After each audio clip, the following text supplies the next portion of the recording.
Hello students, welcome back to my channel. आज हम biology का एक बहुत ही इंपॉर्टेंट और फ्रीक्वेंटली अस्क्ड टॉपिक पढ़ेंगे, माइटोसिस वर्सेस मियोसिस। तो स्टूडेंट्स, अगर आपको बार बार कंफ्यूजन होता है कि माइटोसिस में क्या होता है और मियोसिस में क्या होता है, तो डोंट वरी, आज के वीडियो के एंड तक आप दोनों के डिफरेंसेस इतने इजीली समझ जाओगे कि एग्जाम में कभी कंफ्यूज नहीं होगे। ठीक है, so let's start part 1, mitosis. Students, तो बच्चों, सबसे पहले समझते हैं माइटोसिस के बारे में। ठीक है, माइटोसिस एक टाइप का सेल डिवीजन है जिसमें आप देख सकते हैं, जिसमें एक पैरेंट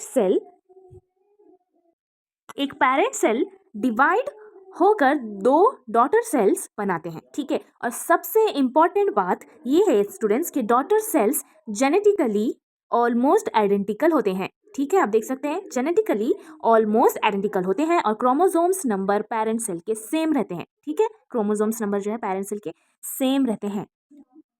फॉर एग्जाम्पल स्टूडेंट्स, अगर पेरेंट सेल में क्रोमोसोम्स हैं तो माइटोसिस के बाद दोनों डॉटर सेल में भी 46 क्रोमोसोम्स होंगे। ओके, माइटोसिस में मेनली ग्रोथ, रिपेयर और रिप्लेसमेंट ऑफ सेल्स के लिए इंपॉर्टेंट है। ओके, तो बच्चों अब बात करते हैं माइटोसिस के स्टेजेस की। हमने अभी जाना कि माइटोसिस क्या होता है।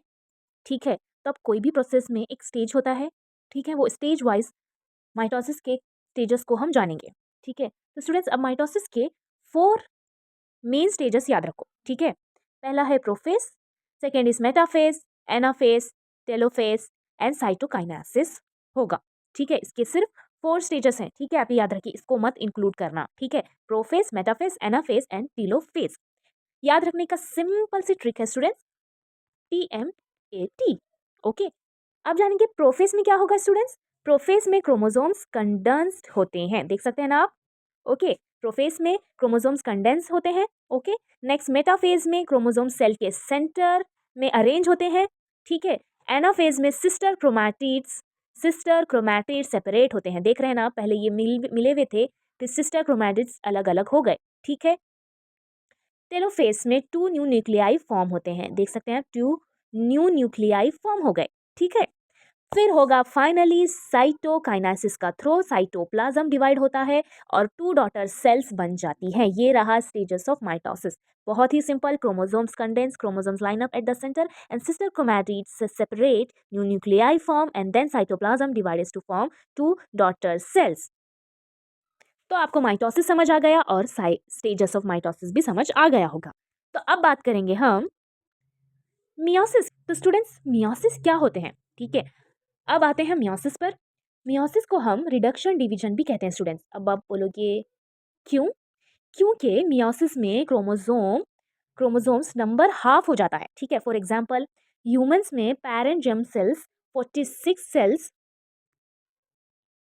तो स्टूडेंट्स, फॉर एग्जांपल्स ह्यूमंस में पेरेंट जर्म सेल्स 46 क्रोमोसोम्स होते हैं। ठीक है, मियोसिस के बाद गैमेट्स यानी स्पर्म या एग सेल्स में 23 क्रोमोसोम्स होते हैं। ठीक है, अब आप यहां देख सकते हैं स्टूडेंट्स, पेरेंट सेल, ठीक है, मियोसिस, क्रोमोसोम्स नंबर हाफ होता है। ठीक है, रिडक्शन में 46 क्या हो रहे हैं, 46 क्रोमोसोम्स होते हैं पेरेंट्स जर्म सेल में, और मियोसिस के बाद गैमेट्स में यानी स्पर्म या एग सेल में 23 होते हैं।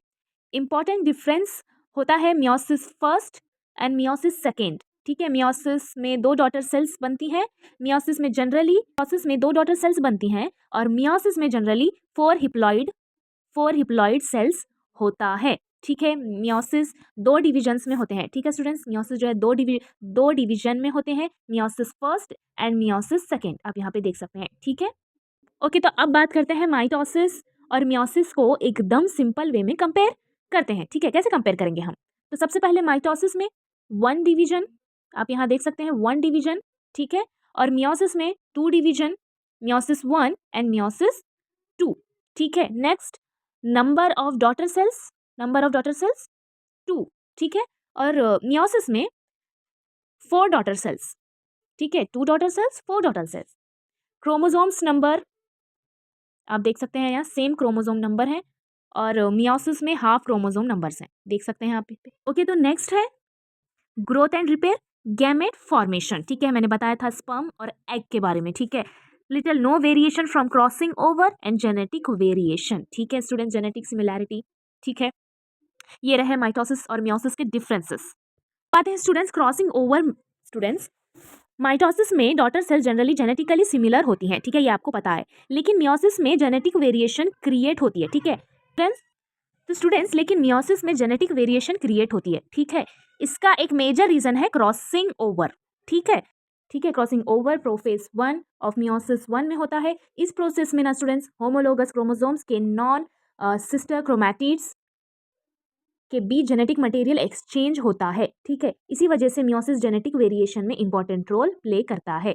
ठीक है स्टूडेंट्स, आप देख सकते हैं रिकॉम्बिनेंट क्रोमैटिड्स क्रॉसिंग ओवर अकर। ठीक है, जेनेटिक वेरिएशन क्रिएटेड। ठीक है, crossing over in prophase 1 of meiosis 1 creates genetic variation, that's it. वाला था वेयर डज इट अकर्स। ठीक है, माइटोसिस मेनली सोमैटिक सेल्स में और मियोसिस जो है रिप्रोडक्टिव सेल्स बनाने के प्रोसेस में यानी जर्म सेल्स में। ठीक है, मेन फंक्शन माइटोसिस में होता है growth, repair and replacement. Meiosis में gamete formation, chromosome number maintain करने और एक्रोस जनरेशन। ठीक है, जेनेटिक वेरिएशन क्रिएट करना। ठीक है, तो बच्चों अब एक सुपर इंपॉर्टेंट पॉइंट है। स्टूडेंट्स अक्सर पूछते हैं व्हाई इज मियोसिस नेसेसरी। तो स्टूडेंट्स अगर गैमेट्स में 46 क्रोमोसोम्स होते हैं तो फर्टिलाइजेशन के time 46 plus 46 is equal to 92 chromosomes हो जाते हैं। ठीक है, लेकिन मियोसिस क्रोमोसोम नंबर को हाफ कर 23 क्रोमोसोम्स रखता है। ठीक है, फर्टिलाइजेशन के बाद 23 plus 23 is equal to 46 chromosome. ठीक है, इसी तरह स्पीशीज का chromosome number generation after generation maintain रहता है, डिड यू सी हियर। ठीक है, तो स्टूडेंट्स अब आते हैं क्विक मेमोरी ट्रिक पे। सिर्फ 20 सेकेंड में पूरा डिफरेंस रिवाइज करते हैं। Mitosis 1 division 2 daughter cells. ठीक है, chromosome number same, growth and repair.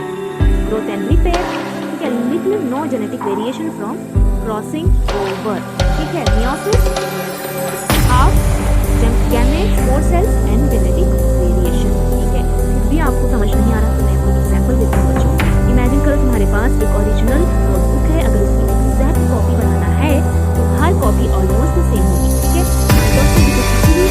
ऐसा ही है, एक पैरेंट सेल डिवाइड होकर दो ऑलमोस्ट आइडेंटिकल डॉटर सेल